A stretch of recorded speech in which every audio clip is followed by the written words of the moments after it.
కాంగ్రెస్ అధినేత్రి సోనియా గాంధీ రాజ్యసభ ఎన్నికల నామినేషన్ దాఖలు చేశారు. జైపూర్లో ఆమె నామినేషన్ వేశారు. సోనియా వెంట రాహుల్, ప్రియాంక గాంధీ కూడా ఉన్నారు. ఈ రోజు ఉదయం జైపూర్ విమానాశ్రయం చేరుకున్న ఏఐసీసీ అగ్రనేతలకు రాజస్థాన్ మాజీ సీఎం అశోక్ గెహ్లాట్ ఘన స్వాగతం పలికారు.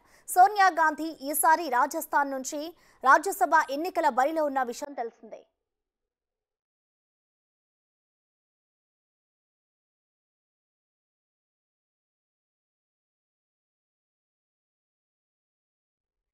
ఏఐసీసీ అగ్రనేత సోనియా గాంధీ పలు ఆరోగ్య కారణాల రీత్యా ప్రత్యక్ష ఎన్నికల బరిలో పోటీ చేయకుండా ఉండాలని నిర్ణయం తీసుకున్నారు. తన నియోజకవర్గాన్ని తరచూ సందర్శించే విధంగా ఆరోగ్యం సహకరించనందున ఆమె ఈ నిర్ణయం తీసుకోవాల్సి వచ్చింది.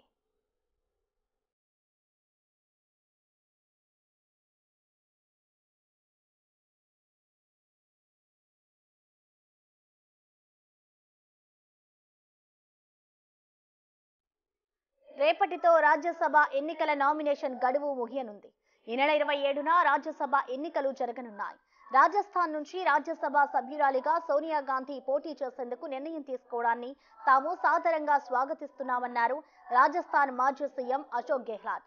దివంగత మాజీ ప్రధాని రాజీవ్ గాంధీతో కలిసి పలుమార్లు రాజస్థాన్ సందర్శించారని, రాజస్థాన్తో ఆమెది విడదీయరాని బంధమని తెలిపారు గెహ్లాట్.